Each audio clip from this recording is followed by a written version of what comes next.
warahmatullahi wabarakatuh. Waalaikumsalam warahmatullahi wabarakatuh.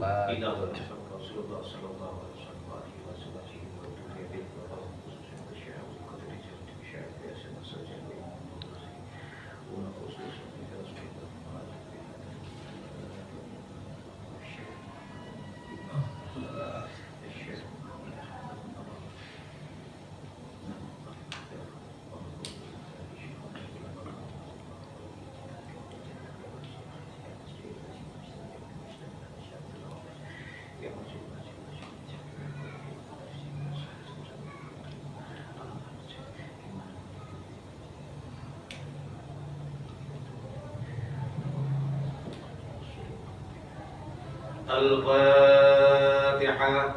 A'udzu billahi minasyaitonir rajim. Bismillahirrahmanirrahim.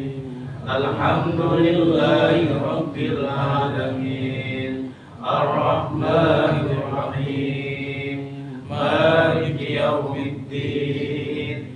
Iyyaka na'budu wa iyyaka nasta'in. اهدنا الصراط المستقيم صراط الذين أنعمت عليهم غير المغضوب عليهم ولا الضالين. يا ربي بالمصطفى بلغ مقاصدنا واغفر لنا ما مضى يا واسع الكرم. يا ربي بالمصطفى بلغ مقاصدنا واغفر لنا ما مضى يا واسع الكرم. والحبيب الذي ترجى شفاعته لكل هول من الأهوال مقتحم. يا ربي بالمصطفى بلغ مقاصدنا واغفر لنا ما مضى يا واسع الكرم. الله الله الله الله الله استجب ما رجنا. يا ربي بالمصطفى بلغ مقاصدنا واغفر لنا ما مضى يا واسع الكرم. Alhamdulillah wassalatu wassalamu ala rasulillah Sayyidina Muhammad ibn Abdillah. La hawla wa la quwwata illa billah. Ashhadu an la ilaha illallah wahdahu la sharika lah. Wa ashhadu anna Muhammadan abduhu wa rasuluhu la nabiyya ba'dah.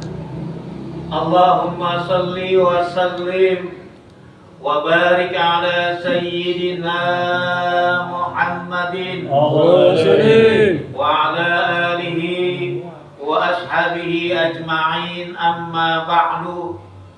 Qalu subhanaka la ilma lana illa ma 'allamtana innaka antal alimul hakim.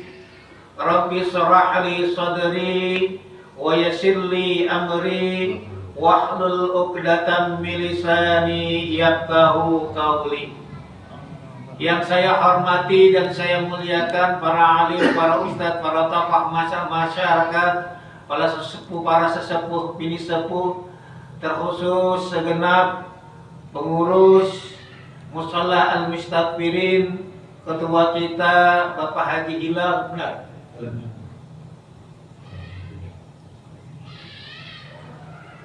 Ketua RT 002 509 selaku koordinator Bapak Ari Supratto. Arinya di Sunda ya, Suprattonya Jawa. Sunda sama Jawa, Jasun.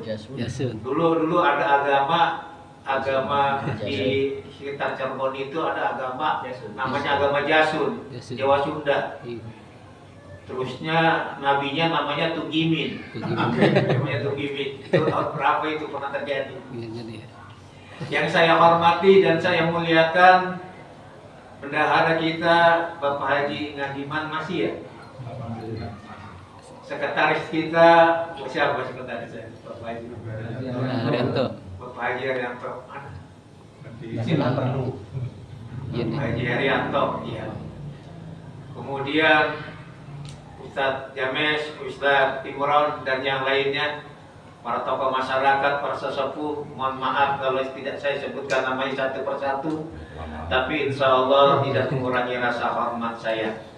Hadirin jamaah taklim musalla al-mustakbirin yang insya Allah kumpul kita di tempat ini dimuliakan oleh Allah Subhanahu wa Ta'ala. Mudah-mudahan kita semua diberikan kesehatan badan, dan panjang umur, istiqomah beribadah, dimudahkan urusan-urusan kita, dibebaskan rezeki kita, anak-anak kita dijadikan anak-anak yang saleh serta saleh. Amin amin ya rabbal alamin.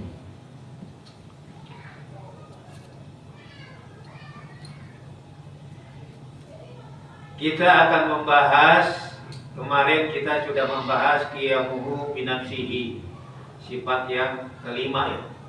Sekarang kita akan membahas sifat yang keenam, as-sifatus sadisatu, sifat yang keenam, al-wajibatu lahu, yang wajib bagi Allah Ta'ala adalah al-wahdaniyah, yakni wahdaniyah. Wujud kidam bahwa mengelabatu bil hawadisi qiyamuhu binafsihi wahdaniyah. Wahdaniyah itu kalau diartikan esa, sebenarnya nggak pas juga kalau diartikan esa, karena ketuhanan yang Maha Esa ini konsep berlaku pada semua agama, gitu. Padahal konsep esa menurut Islam itu nggak seperti mereka. Orang Kristen mereka menganggap Tuhannya ada Tuhan Bapa, ada Tuhan Ibu, ada Tuhan Anak, gitu. Itu dikatakan esa, padahal menurut konsep Islam itu bukan esa. Di Hindu itu ada Dewa Siwa, Dewa Brahma, Dewa Wisnu, Trimurti. Itu menurut bahasa Indonesia dikatakan esa, tapi menurut konsep Islam nggak esa. Maka sebenarnya wahdaniyah itu artinya kurang tepat juga kalau diartikan esa. Terus arti yang benarnya itu seperti apa? Nggak ada persamaannya. Nah, kita akan mempelajari konsep esa menurut Islam itu apa. Konsep esa menurut ilmu tauhid itu apa?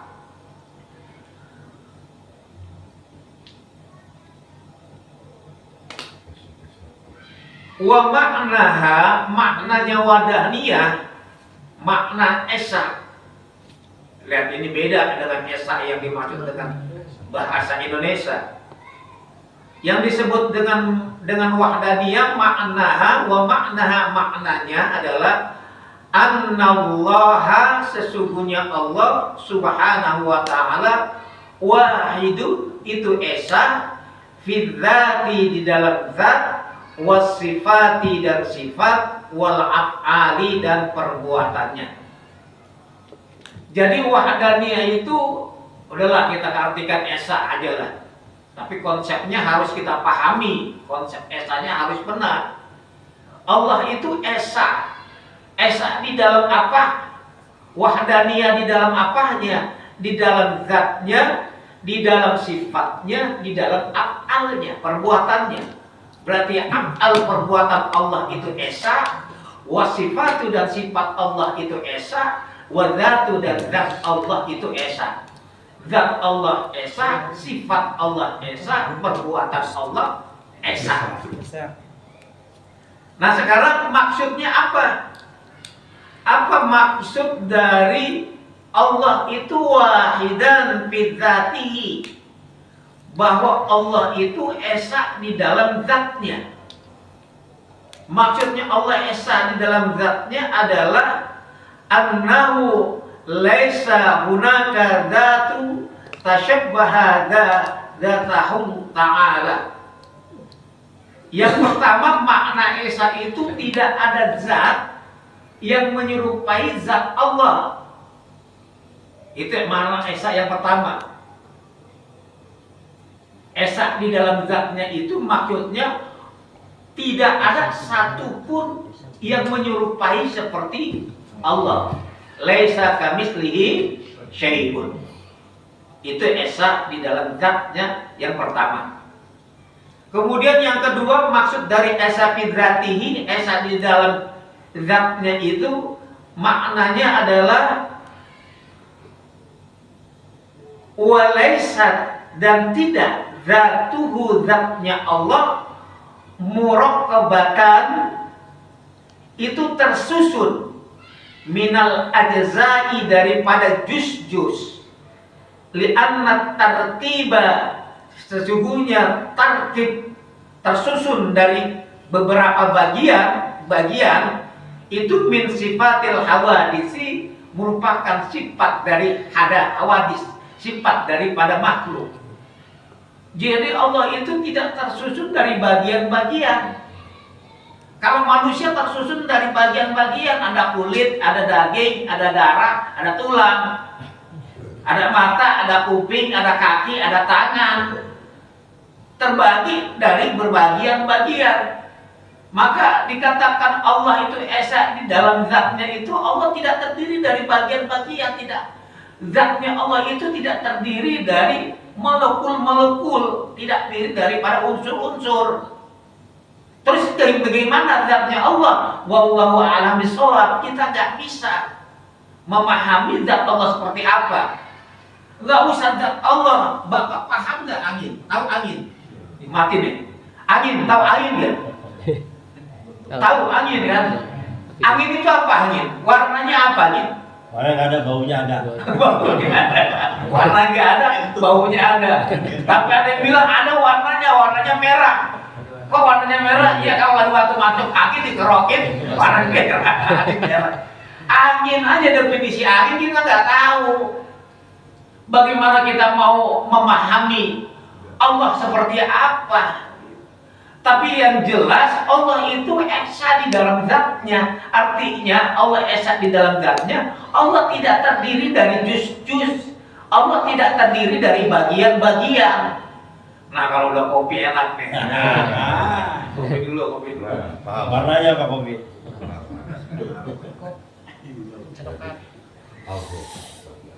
Yang lainnya mana nggak ada kopinya? Karpet baru saya.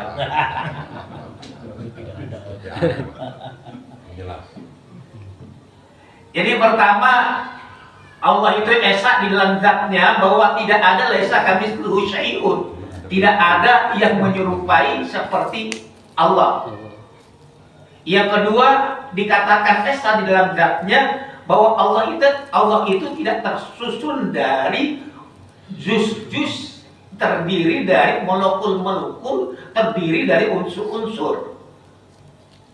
Berbeda dengan makhluk. Makhluk itu terdiri dari unsur-unsur. Ya. Ini pemahaman, ini harus kita pahami. Ini makna esa. Makanya sebenarnya nggak tepat juga diartikan esa.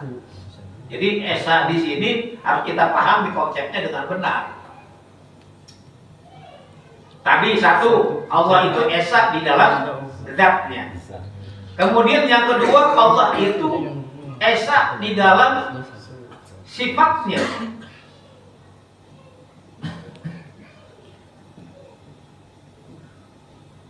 Wa makna qaulu ta'ala wahidan bisifati, bahwa yang dimaksud dengan Allah itu esa di dalam sifatnya annahu laisa hunaka ahadun lahu sifatun tasyabaha sifatahu, yakni tidak ada satupun sifat yang menyerupai sifat Allah. Jadi tidak ada pun satu sifat yang mana sifat itu sama dengan sifat Allah. Maksud Allah itu esa di dalam sifatnya. Tidak ada dua. La qudratihi ta'ala wala iradatin ka iradatihi, tidak ada orang yang punya kuasa seperti kuasanya Allah. Tidak ada orang yang punya iradah, punya keinginan yang sama dengan keinginan Allah. Allah punya sifat ilmu mengetahui, tapi tidak berbeda dengan manusia yang punya sifat ilmu mengetahui. Ilmunya manusia berbeda dengan ilmunya Allah. Itu artinya Allah berbeda di dalam apa? Di dalam sifatnya. Jadi maksud Allah berbeda dalam sifatnya, nggak ada yang nyamain sifatnya Allah gitu. Enaknya mah. Allah kehendak, kita juga berkehendak, tapi kehendak kita berbeda dengan kehendak Allah. Allah mengetahui, kita mengetahui, tapi mengetahuinya Allah berbeda dengan mengetahuinya kita. Tidak ada satupun sifat-sifat Allah makhluk selain daripada Allah memiliki sifat seperti sifatnya Allah Subhanahu wa ta'ala.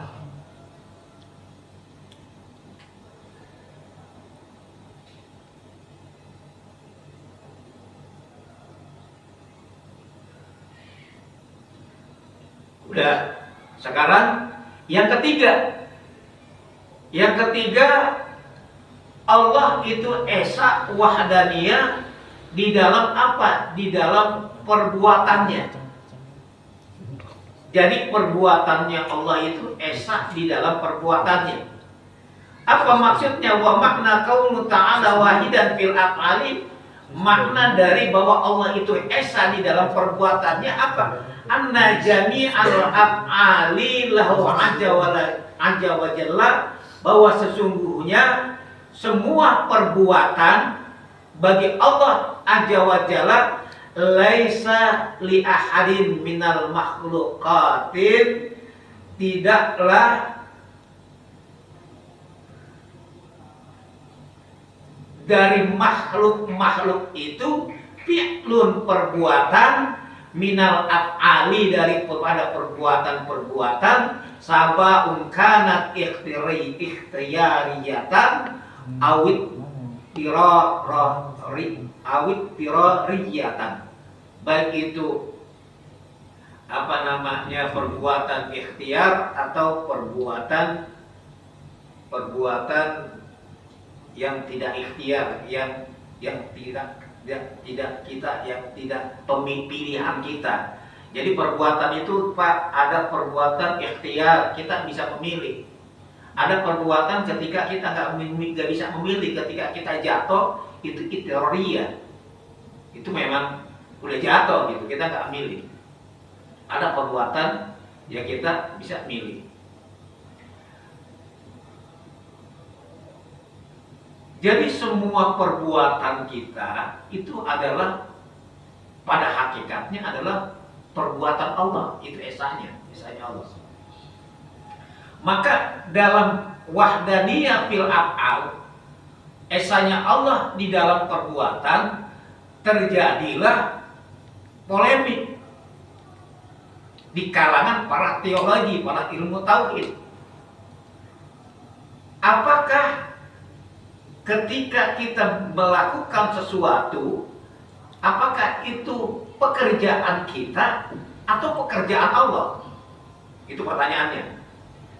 Ketika kita sholat, itu kerjaan kita apa kerjaan Allah? Gitu.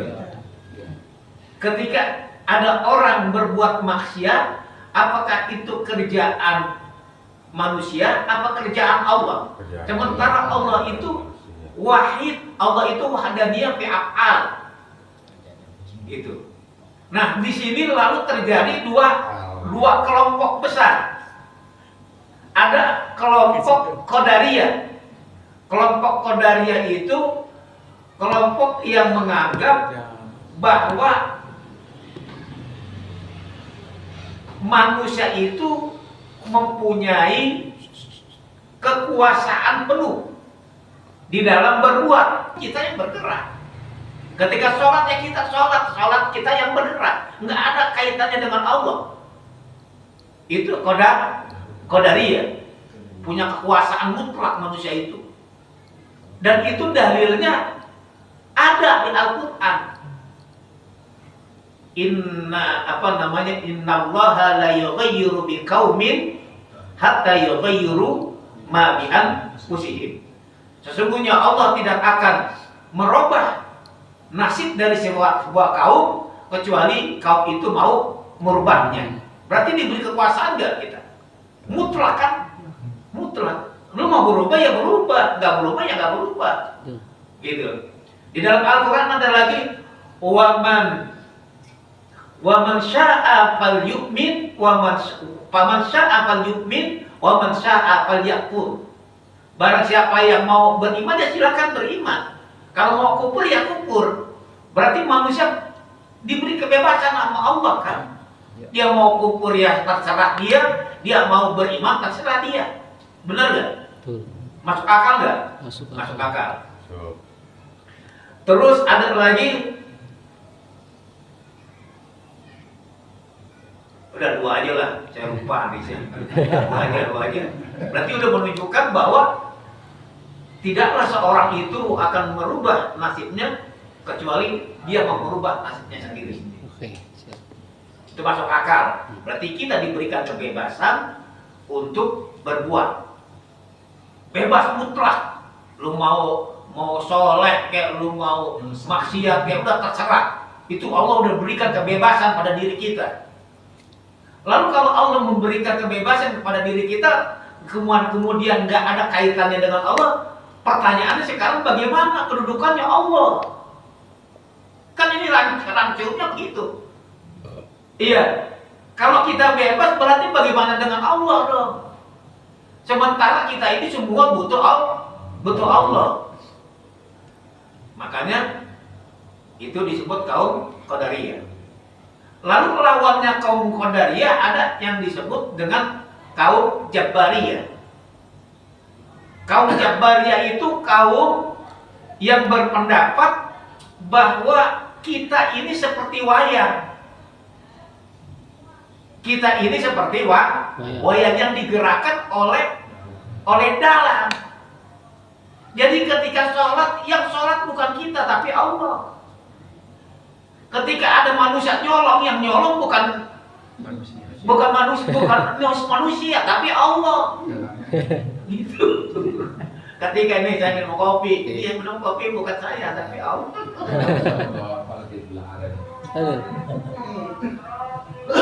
Dan kamu Mu'tazilah itu gak sembarangan ngomong, dia punya dalilnya. Dalilnya Al-Quran juga. Kata Allah, wallahu khalaqakum, Allah yang menciptakan kamu, wa ma ta'malun, dan apa-apa yang kamu kerjakan. Ini dalilnya. Allah yang menciptakan kamu dan yang menciptakan perbuatan kamu. Berarti kalau sholat, yang sholat Allah. Ketika nyolong, yang nyolong Allah. Dari ayat ini ada lagi, ma ramaita id ramaita walakinna Allaha rama. Surat apa saya nggak tahu tuh, cari aja. Masih ada dalam Quran itu. Saya nggak tahu, nggak hafal. Kata Allah, tidaklah kamu melempar, tidaklah kamu memanah. Ketika kamu memanah, walakinna Allaha rama, tapi Allah yang memanah. Berarti ketika memanah, berarti bukan kita yang manah. Kata Allah, kalau kan Allah yang memanah. Benar nggak? Masuk surga semua gitu. Ini Jabariyah nih, kaum Jabariyah. Dia ada dalilnya. Ada dalilnya. Ya kan? Susah bisa semua. Wallahu khalaqakum wa ma ta'malun. Allah yang menciptakan kamu dan Allah yang menciptakan perbuatanmu. Terus ada lagi, ma asoba bin musibatin fil ardi wala fi anfusikum illa fi kitabin min qabli an nabraha, gitu kan? Tidaklah musibah yang terjadi di bumi dan di dirimu kecuali memang sudah tercatat di Lauhul Mahfuz. Dan berarti kita akan seperti dalang, nggak punya kekuasaan, seperti wayang, nggak punya kekuasaan yang digerakkan oleh Allah. Benar nggak? Benar nggak? Benar. Nah sekarang permasalahannya sekarang kenapa ada surga? Kalau Allah semua Allah yang menciptakan, kenapa ada surga? Kenapa ada neraka? Yang nyolong Allah yang nyolong. Lah kita masuk neraka kita gitu. Kan gitu. Ini kerancuannya begitu. Jadi tadi pendapat Qadariyah, kerancuannya dia melepaskan diri kepada Allah sementara semua butuh Allah. Kalau kaum Jabariyah yang merasa bahwa seperti wayang yang digerakkan oleh Allah, bahwa semua perbuatan Allah, sementara Allah mengadab orang yang maksiat, memberikan surga pada orang yang taat.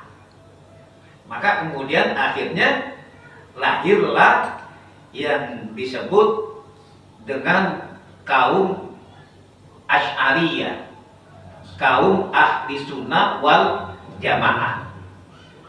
Ahli sunnah wal jamaah itu mereka memberikan sebuah konsep yang disebut dengan kasab. Jadi ada dua polemik. Ini Asy'ariyah ini coba menengahin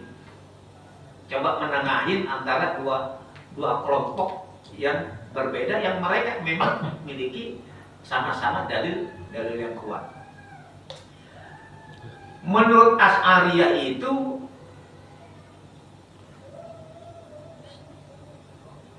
wa innahu fil ikhtiyari mujarradal kasbi. Jadi tadi saya bilang ada perbuatan itu, ada perbuatan idrariyah, ada perbuatan ikhtiyariyah. Idrariyah itu yang kita nggak bisa menolak, seperti gemeter. Gemeter kita nggak ada keinginan mau bergemeter gitu.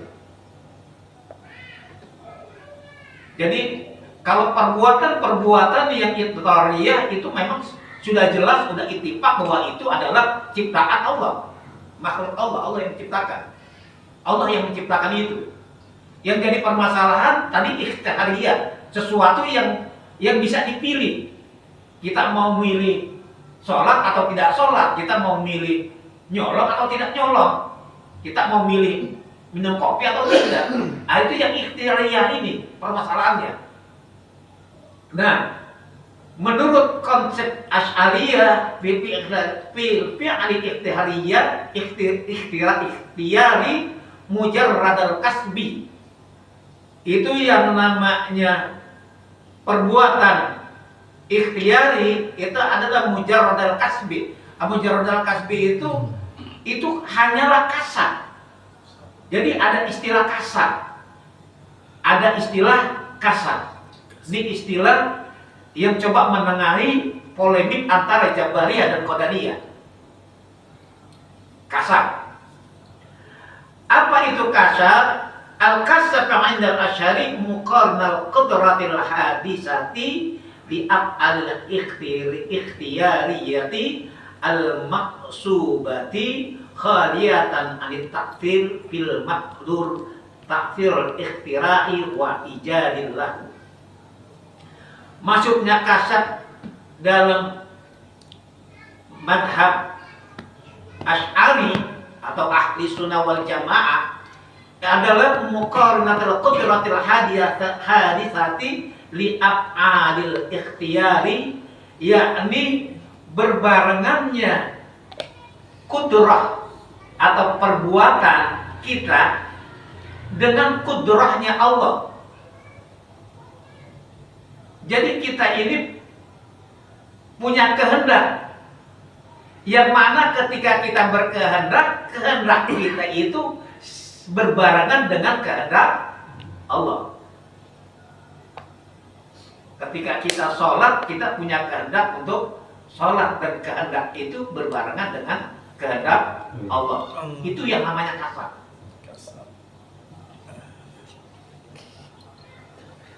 Dan kasab itu khaliyatin anit ta'thir, tidak memberikan sebuah bekas. Kasab itu, jadi kasab itu tidak memberikan bekas.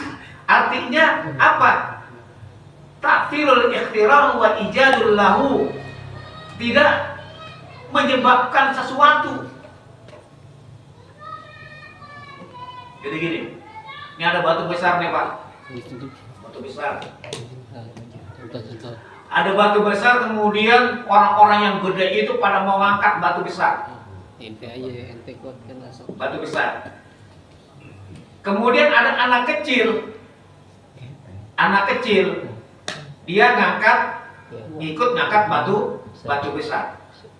Itu kira-kira anak kecil itu pengaruh nggak dengan angkatan dia? Nggak pengaruh. Itu tidak pengaruh.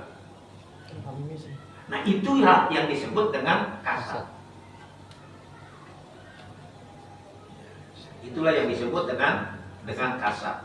Dan karena kasab inilah mujarradul kasabi wa bihi, dan sebab kasab ini keinginan kita yang berbarengan dengan keinginan Allah, perbuatan kita yang berbarengan dengan perbuatan Allah, itu kasab inilah. Dengan kasab inilah yusibuna Allah bifadlihi, kita diganjar oleh Allah bukan karena pekerjaan kita, tapi bi'adlihi, karena adilnya Allah. Kemudian wa yu'aqibuna bi'adlihi, bifadlihi tadi karena fadilah Allah. Wa yu'aqibuna, dan kita diajak oleh Allah bi'adlihi, karena adilnya Allah. Karena adilnya Allah. Jadi Rasul pernah ngomong Pak, di para sahabat lagi pada kumpul, kata Rasul, tidak ada satu pun orang yang masuk surga karena amalnya. La yadkhulul jannata ahadun bi'amali, kata Rasul. Di hadis lain, tidak akan bebas dari api neraka seseorang bi'amali, sebab amalnya. Jadi tidak ada satu pun orang masuk surga karena amalnya. Lalu sahabat yang hadir ketika itu bertanya, wala anta ya Rasulullah, Rasul, kamu juga masuk surga bukan karena amalmu? Kata Rasul, na'am, wala anna, iya, saya pun masuk surga bukan karena amal saya. Wa in illa ataghamadani min fadlihi wa rahmati, kecuali diriku diselimuti oleh fadilah Allah, oleh rahmatnya Allah. Jadi kita ini bukan wayang, kita juga bukan punya kekuatan mutlak untuk berbuat. Kita hanya berikhtiar saja. Kita hanya berikhtiar, hanya melakukan yang mana apa yang kita lakukan itu disebut dengan kasab. Jadi kesimpulan dari perbuatan kita adalah lafaz la haula wala quwwata illa billah.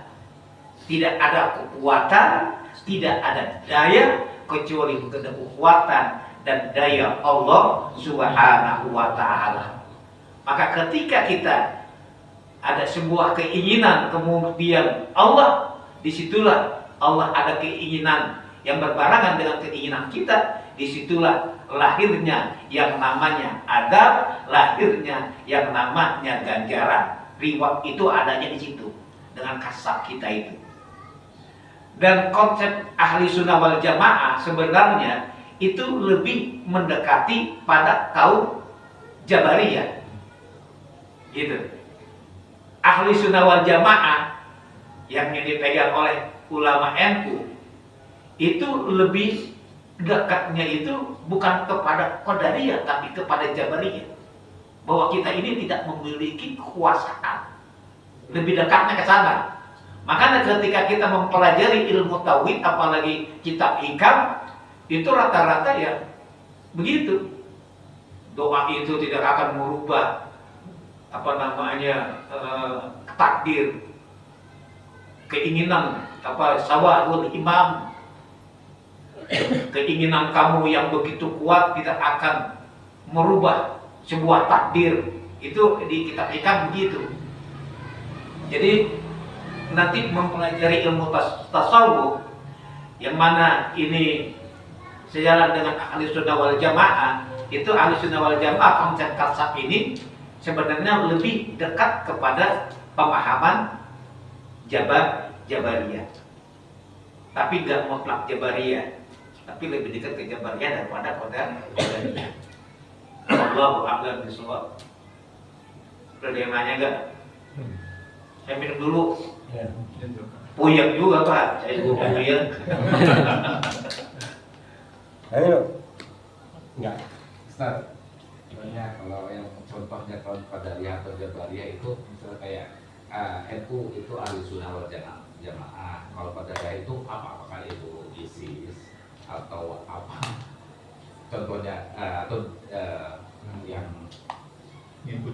ngikutin itu Qadariyah itu. Jadi memang Islam itu hebatnya, Islam perpecahan Islam itu bukan dimulai dari persoalan teologi. Kalau kita lihat sejarah, bukan perbedaan dari teologi awalnya.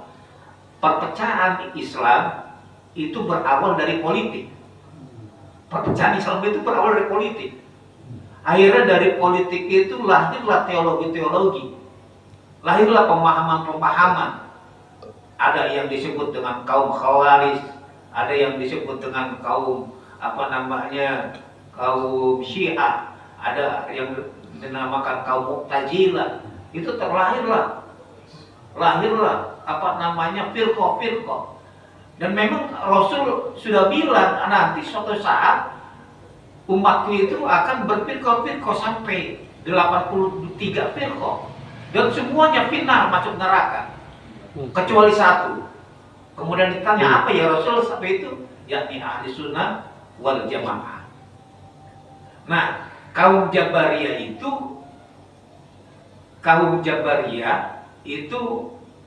kaum yang pemahamannya dulu diilhami oleh kaum Mu'tazilah.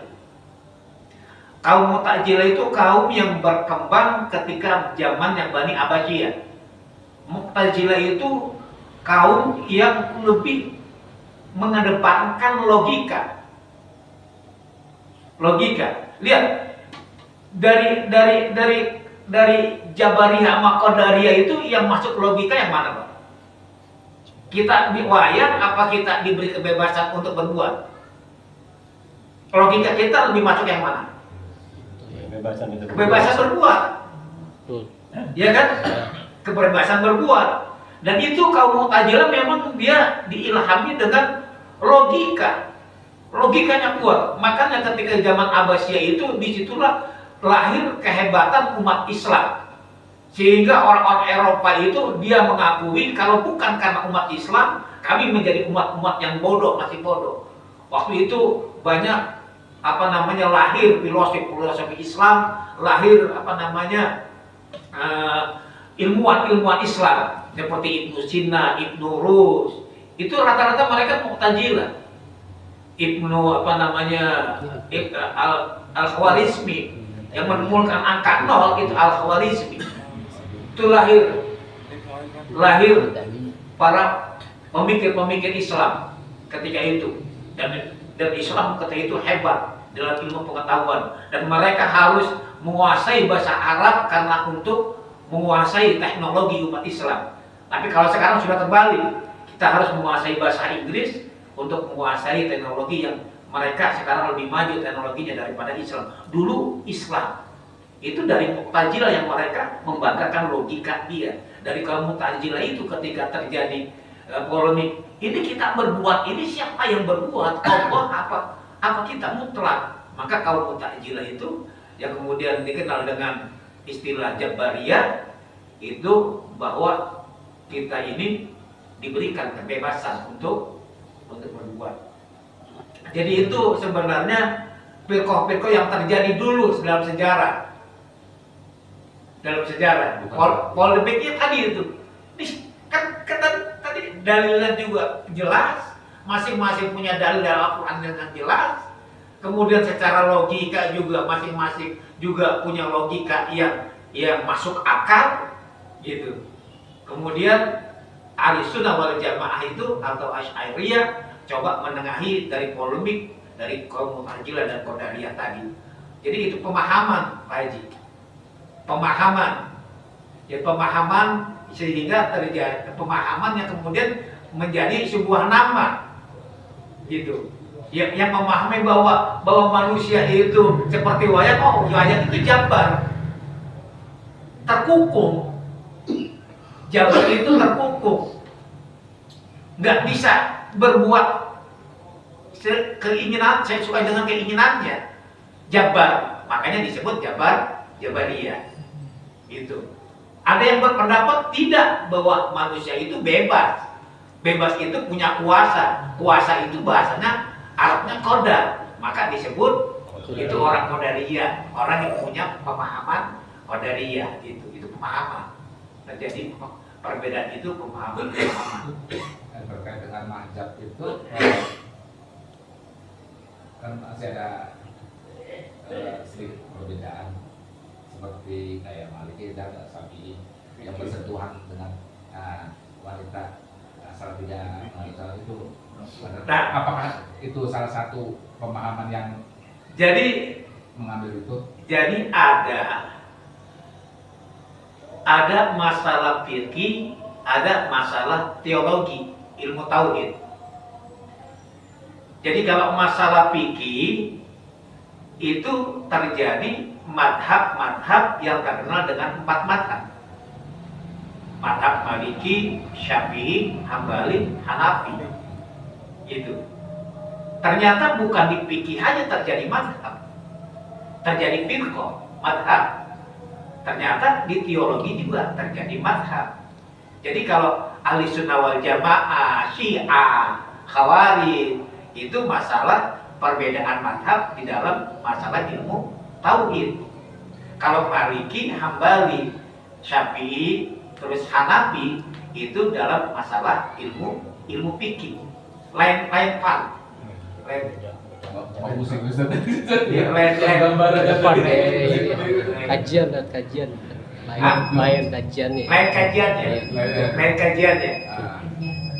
Maksudnya tadi itu yang maksudnya tadi mengerti Qadariyah sama apa tadi?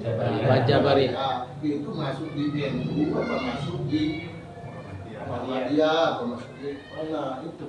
Oh gitu. Alurnya. Kalau NU madhabnya itu Imam Syafi'i, kemudian madhab daripada ilmu tauhidnya madhabnya Ahlussunnah wal Jamaah atau Asy'ariyah, Al-Maturidiyah, Imam Asy'ari gitu. Kalau Muhammadiyah beliau tidak bermadhab. Tapi lebih condong kepada madhabnya Imam Ahmad bin Hanbal. Seperti Syekh Abdul Qadir Jailani, teologinya itu madhabnya Ahlussunnah wal Jamaah. Tapi fikihnya Syekh Abdul Qadir Jailani bukan madhab Syafi'i, madhab Hambali. Syekh Abdul Qadir Jailani yang kita tawasulkan setiap kita mau yasinan kita Syekh Abdul Qadir Jailani, itu madhab fikihnya bukan madhab Syafi'i, dia madhab Hambali. Tapi teologinya Asy'ariyah, madhab Ahlussunnah wal Jamaah. Gitu. Itu baik. Jadi itu lain fard. Beli saya. Ya. Ini saja barangkali, mudah-mudahan ada manfaatnya. Subhanaka Allahumma wa bihamdika asyhadu an la ilaha illa anta astaghfiruka wa atubu ilaik. Al-Fatihah. A'udzubillahi minasyaitonir rajim. Bismillahirrahmanirrahim. Alhamdulillahirabbil alamin arrahmanir rahim maliki yaumiddin. Iyyaka na'budu wa iyyaka nasta'in ihdinas siratal mustaqim siratal ladzina an'amta 'alaihim ghairil maghdubi 'alaihim waladdallin. Allahumma shalli 'ala sayyidina Muhammad wa 'ala sayyidina Muhammad. Allahumma inna nas'aluka al-'afiyah tamamal 'afiyah wa rizqan wasi'an wa ilman nafi'an wa 'amalan mutaqabbalan wa rabban maghfura. Rabbana atina fid dunya hasanah wa fil akhirati hasanah wa qina 'adzabannar wa qina 'adzabannar wa qina 'adzabannar wa sallallahu 'ala sayyidina Muhammadin. Subhanaka rabbika rabbil izzati 'amma yasifun wa salamun 'alal mursalin walhamdulillahi rabbil alamin. Wa bikum assalamu alaikum warahmatullahi wabarakatuh. Waalaikumsalam warahmatullahi wabarakatuh. Demikianlah taklim yang telah disampaikan Bapak Ustadz. Mudah-mudahan kita bisa mengerti dan mudah-mudahan Allah mendapatkan rahmat dari Allah Subhanahu wa taala. Amin ya rabbal alamin. Untuk selanjutnya mari kita tutup dengan subhanallah wa bihamdihi wa bihamdika la ilaha illallah. Astaghfiruka wa atubu ilaik. Wassalamualaikum warahmatullahi wabarakatuh. Waalaikumsalam.